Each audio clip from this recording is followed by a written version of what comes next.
This is PlayerProps.ai. This for winners research. We run it up with every betting tool you know in each perk. Travis tested waters, help you swim even if feet first. Now strategies and all you need to help you PlayerProps.ai. This for winners research. We run it up with every betting tool you know in each perk. Travis tested waters, help you swim even if feet first. Now strategies and all you need to help you.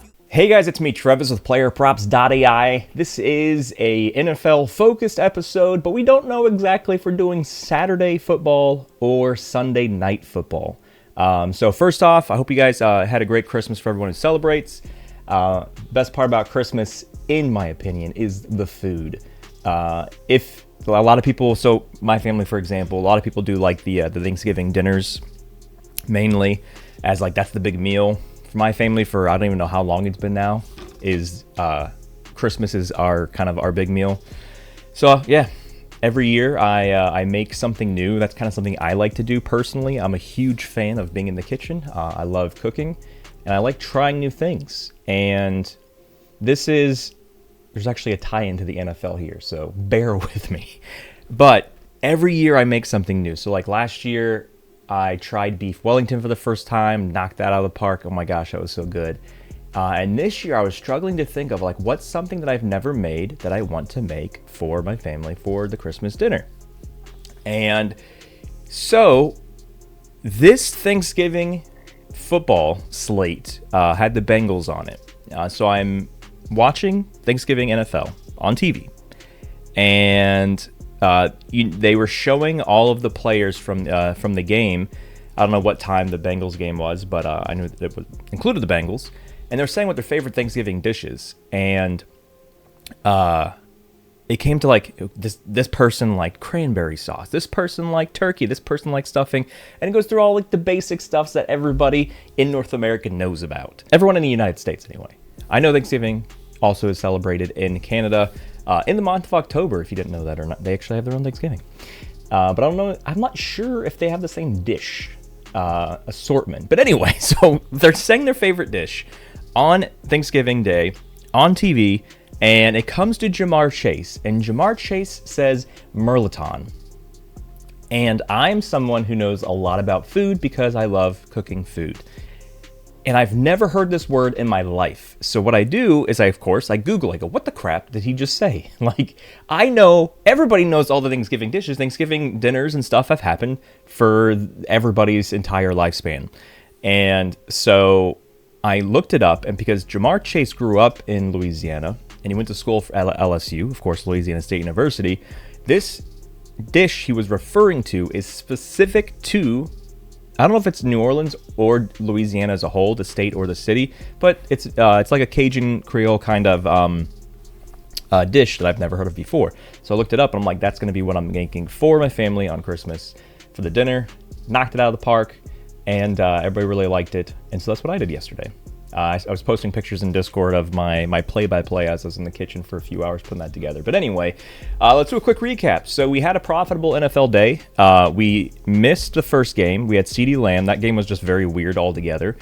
I mentioned in the show, in the NFL show, which we focused on one play from each game, that we were looking at doing some JJ props because on the cheat sheet I pulled up, J.J. McCarthy had a lot of decent hit rates in a certain amount of props. But I said if he gets rolled out officially, go to the Discord, and then that's where we're going to be posting any kind of follow-up. So like as soon as I posted the video, news comes out, JJ's rolled out. So in the NFL Props channel in Discord, probably like 30 minutes after he was rolled out, we came across, I posted Aaron Jones Sr., technically. Is he senior or is he the junior? Aaron Jones Sr., because I think yes. Aaron Jones, the running back number 33 for the Minnesota Vikings. We were targeting his under receptions. It was under 3.5. So I dropped that in Discord. And then the other play from the show was Bo Nix over 21.5 pass completions. So Aaron Jones hit his under 3.5. And it was crazy. Like he almost missed because he caught the fourth reception near the end of the game, but it was called back on a holding penalty. So luckily that holding penalty happened, so we hit that prop. And then to make profit, to go two out of three, we hit the Bo Nix easily. I think he was something like 27 pass completion. So yeah, he easily hit that line. And yeah, so we had a great NFL day, hit profit, and that's factoring in ban list and concussions. It's been quite a while since we have not had a profitable NFL show for these ones that I do for you guys. But the NBA one, we also did NBA one for Christmas Day, and we focused on LeBron James. And it wasn't something I was crazy in love with because the difference wasn't there, and difference is very, very important. We only like to bet on things where we have an edge. If there's no edge, then there's no bet. You don't go either way. You don't go over, under, you just fade. You don't bet it at all. And so the edge is kind of small, but then I was factoring in that LeBron James, kind of historically, when he's got the national spotlight on him, and it's like Christmas Day or holiday or something, more often than not, from my knowledge, he tends to play at a slightly higher level than he normally does.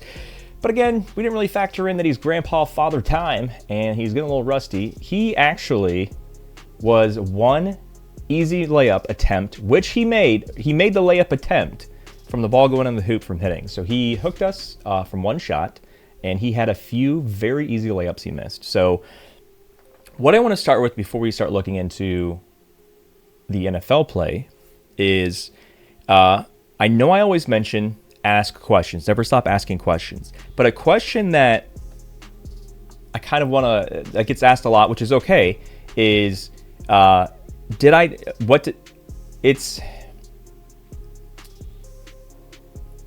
question should be asked, did I do something wrong? You show a play from the app, and maybe it didn't hit, and so you show the play, and your play should be, your question, the fair question is, did I do something wrong here? But the question that I'm seeing is, what did I do wrong?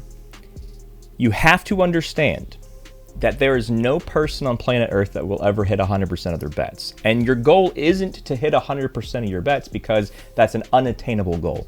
We here at PlayerProps.ai do not help you set unattainable goals. We help you set very attainable goals through all of our guidelines, our strategies, and using the app correctly as I've designed it for you to use. Not how you want to use it, but how I've designed it for you to use. So when you ask the question, what did I do wrong? You automatically categorize that you did something wrong because it did not win. That is not always going to be the case. That's actually probably, if you're following all the guidelines, if you're watching the videos and you're copying, pasting what I do and how I break things down and how I go from one play to the next, chances are you didn't do something wrong.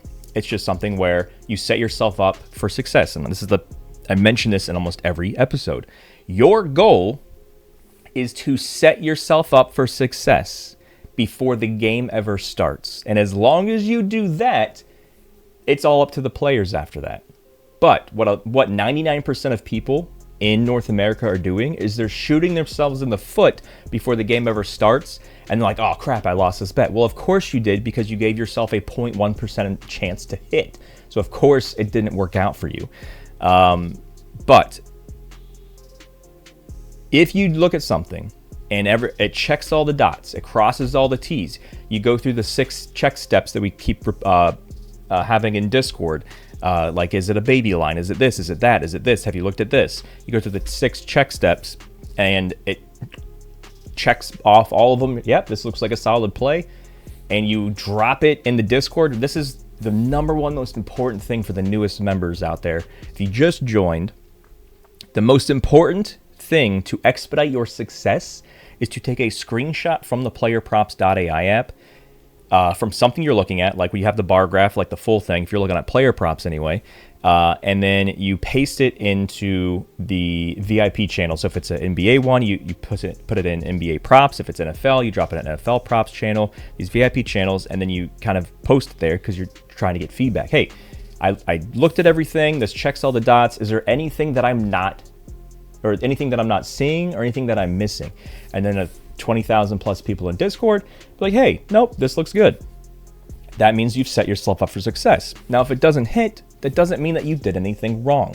So when it comes to like the things that we look at, the whole purpose of this show is to teach you how to set yourself up for success.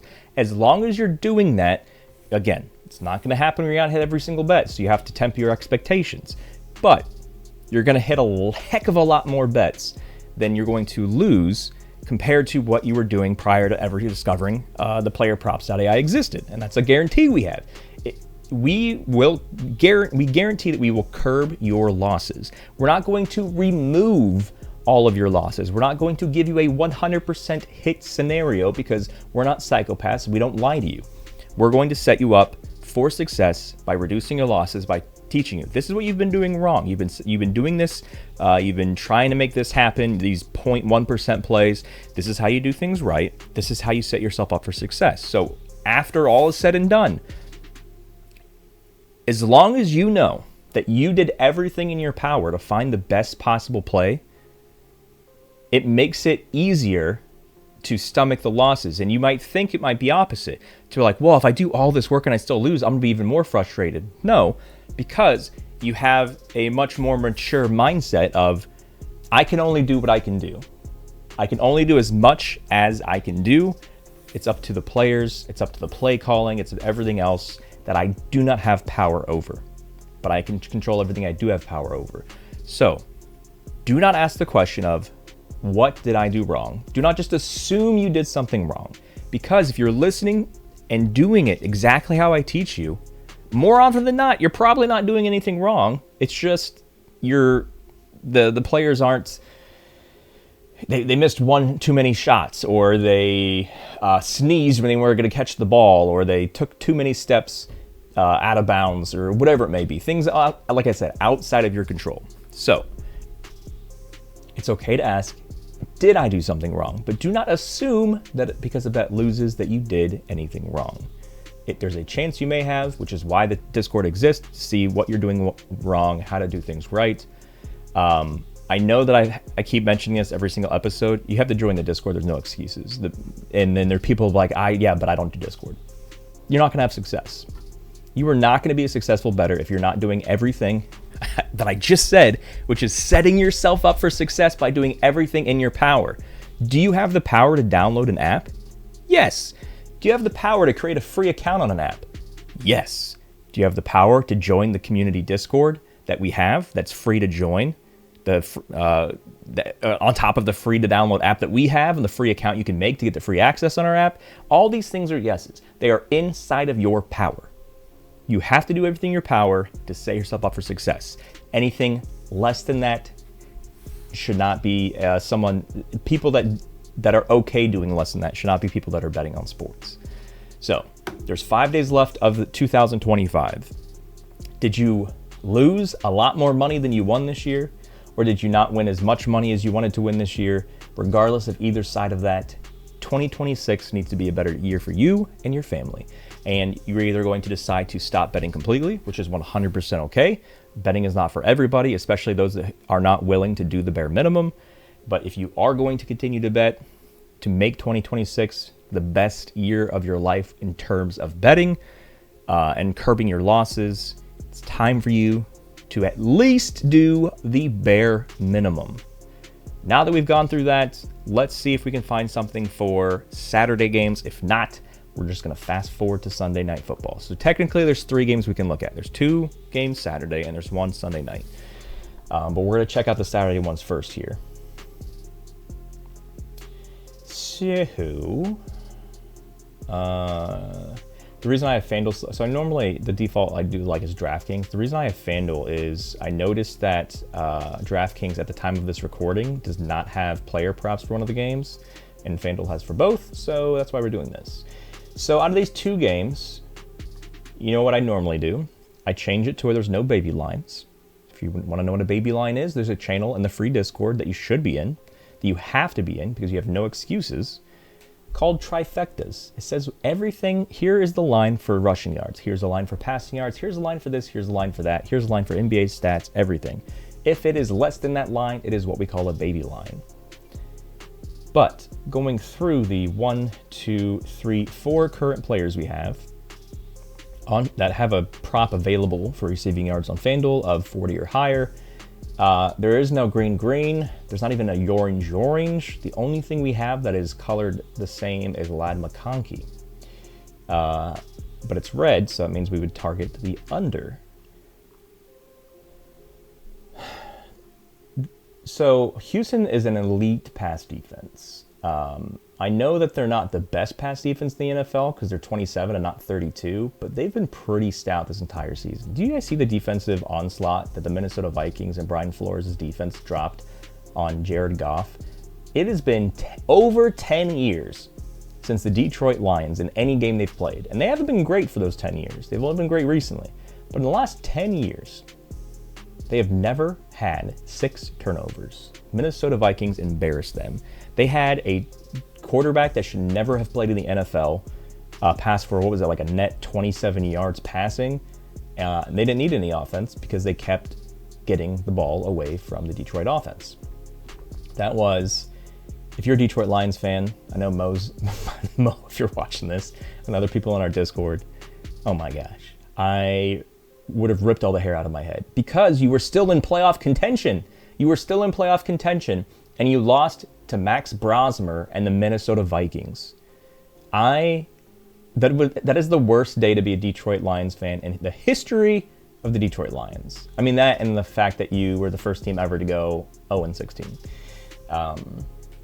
before the Browns decided to do that themselves. So the only thing here that we don't like is really the difference. And this is what I was just talking about LeBron James earlier, is that there's only like less than 2 yards between the line and the projection. So there's no real edge there. So it doesn't seem like there's going to be a receiving prop. And if there is, it's not going to be on Saturday games. But let's go through the rest of the stuff here real quick.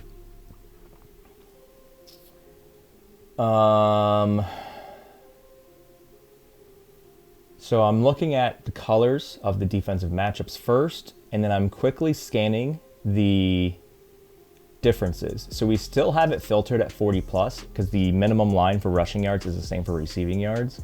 So there's no amazing color combo. I mean, we have a red here for Woody Marks. Chargers have a pretty stout rush defense, but every single player here has less than a 6% difference on either side, the over or the under. So there's no edge there. So then we go to passing yards. Let's see. We do have a green, Jordan Love. We got a red. The problem with the red is there's no real difference. It's only like 5 yards here. In passing, you want a lot more than 5 yards. But then we go to Jordan Love. Had a horrendous game against Chicago.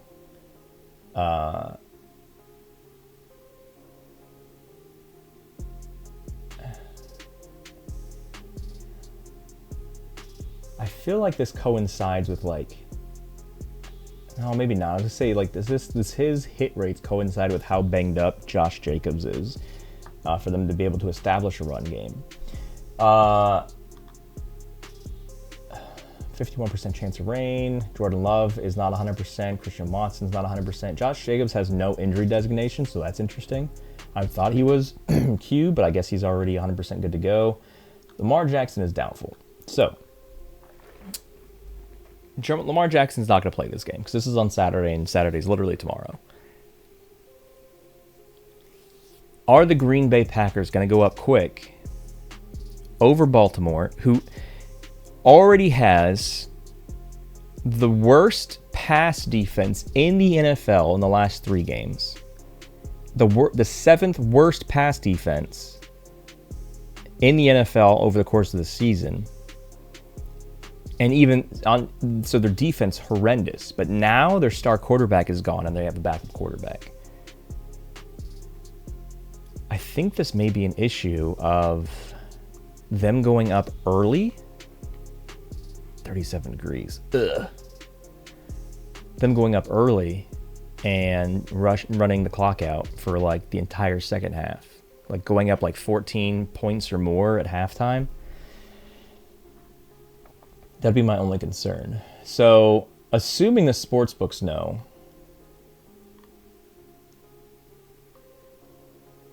okay, so the sportsbooks have to know Lamar Jackson's not going to play. I know he's doubtful. He's not ruled out, but they have to know he's not going to play. How are the sportsbooks still offering a 4.5 spread? It doesn't make any sense. What am I missing here?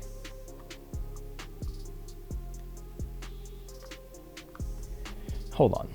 So I know Lamar Jackson last game hurt his back, I think in the second quarter. So I'm going to go back to that game. My phone here, Ravens against the Patriots. So yeah, about second quarter, and then Tyler Huntley comes in. And Tyler Huntley's not the worst quarterback in the world. He's had plenty of starts under his belt. He had a QBR of 34.5. But that's just because of opportunity. I mean, he hit 90% of his attempts, only sacked once. So are they just assuming that Tyler Huntley is going to keep it so close? Or has the sportsbooks not updated to the fact that LeBron Jackson's like 99% not playing tomorrow? Can Tyler Huntley keep this game close enough to where Jordan Love can continue to destroy the Baltimore offense, or Baltimore pass defense? There's only really 7 yards there. So there's what, 230 projection on the yards. Let's see if we can find them, like, see if there's a sportsbook that has them at like a super, super low number. The matchup is nice, it's just the game script is not. One of Parley's got him at 218. Then he goes to 222, 223, and 225. So the sportsbooks, so the sportsbooks have Tyler Huntley in. It's just DraftKings doesn't have it updated that Lamar Jackson is 99% not playing, so they're not offering anything for that yet.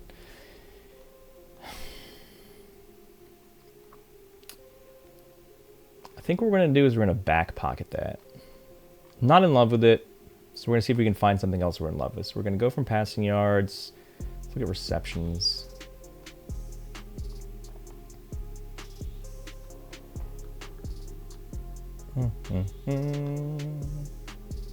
So out of all of these games,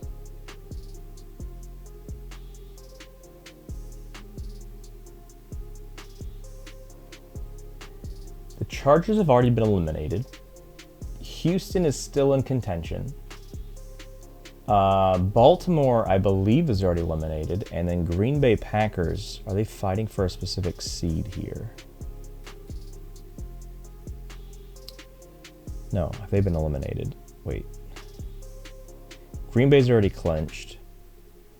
I don't see... Oh, no, Green Bay, they can't move up anyway.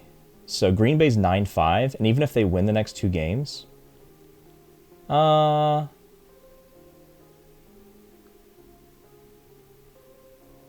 they'd be what? 11-5-1? Maybe they could take over the 6th spot where the Rams are. So I guess they're still trying to play for something.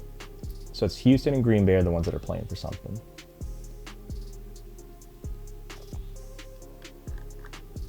Let's get rid of these baby lines.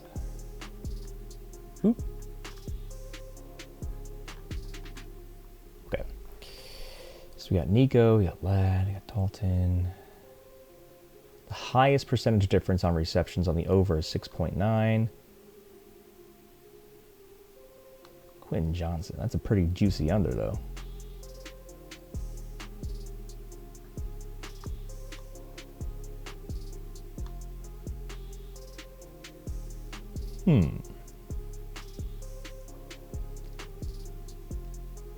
So, what you have to factor in here is that pretty much all these games are with a different quarterback. He's going to have Tyler Huntley here. And is Tyler Huntley going to consistently target Mark Andrews to the point where he gets 4 catches?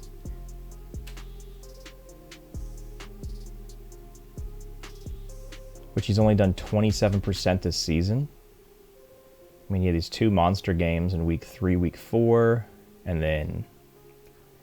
Yeah, but again, you have to factor in it's a different quarterback.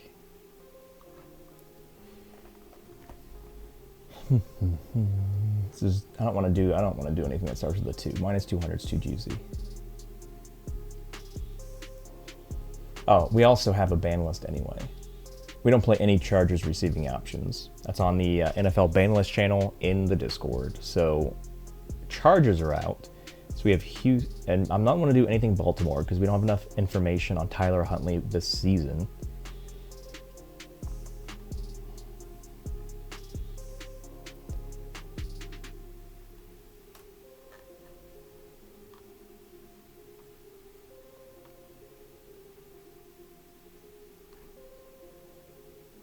This guy got 9 targets, only caught 4 of them.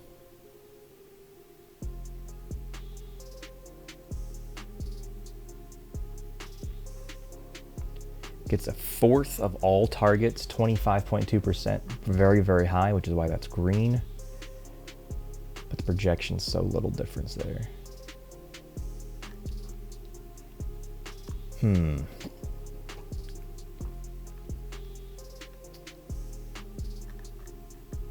Okay, if we don't do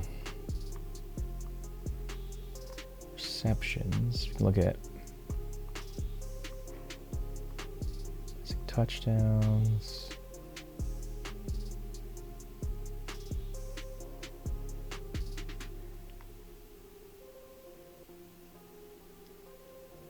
What is Green Bay's pass defense?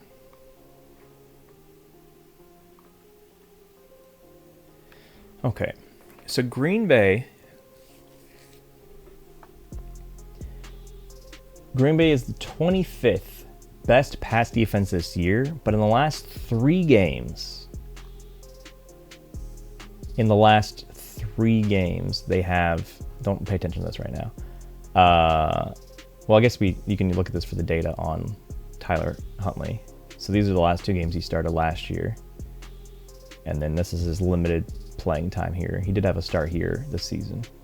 But the last 3 games, they've given up the 9th most passing yards. Now, we're not targeting him for passing yards. We're not, because there's nothing here that tells us to go over passing yards. But the fact that they are top 9 worst pass defense the last 3 weeks, Green Bay, I think that Tyler Huntley should be able to get 1 touchdown. This guy's been in the league for forever. He has, this was a game where he his last start. These were 3 of his last starts. We can't focus on these. These are ones he didn't start, so he came in for relief, whether it was injury or whatever. His last 3 starts that we just highlighted on the when we were looking at his passing yards, he threw for 1 touchdown. You have to think that he can get 1 touchdown against Green Bay, even if it's a garbage time touchdown. And in the 3 games where Tyler Huntley has started, where we've had a projection for his touchdowns to be, so accuracy of 3, which means, I think I'm assuming this is these 3 games. His projection when he started was higher than 0.5, which means over 0.5, that it's been 100% so far. And I already know that Tyler Huntley's not going to be on Joey's cheat sheets because there's not enough data on him. But I think this makes the most sense. And yes, it took us a bit to get to this point, but this is how you bet on sports. You don't bet on sports by closing your eyes and throwing darts and be like, I hope this is going to hit. It has to be, you have to factor in everything. They're going to be trailing probably all of this game, which means Tyler Huntley's going to be passing all of this game. Tyler Huntley doesn't get a lot of opportunity because Lamar Jackson is healthy more often than not. So he's going to want to, he's getting prime time, nationally televised game, 8 p.m. Eastern time. There's only 1 game going on Saturday night. It's going to be the Baltimore Ravens and the Green Bay Packers. If they score 1 touchdown, I want to believe that it's going to be a passing touchdown and not a rushing touchdown. So I think this is what we're going to do here. It took us a bit. So what do we do? Even if, I know there's nobody that's going to have a 1.5 line and there's something lower than a 0.5 line, but we still want to find the best payout.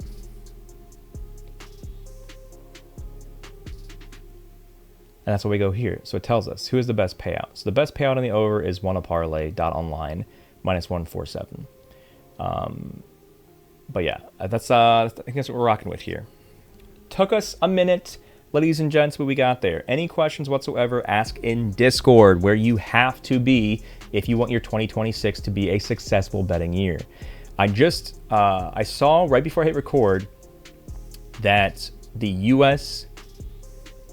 gambling industry, so that's both online, or not just online, brick and mortar casino, online casino, brick and mortar sports books, online sports books, collectively have made almost $30 billion this year in revenue. That doesn't mean that $30 billion has been wagered. That means you guys, and when I say you, I mean I'm talking to everybody in the US. You guys collectively are losing so many picks that, and then I know that casino is part of this as well, but that the fact that these sports books and casinos have made $30 billion in profit. In profit. Yes, you can say the house always wins, but that's only because there's too many people who aren't doing the bare minimum. You're not setting yourself up for success. 2026 has to be better for you.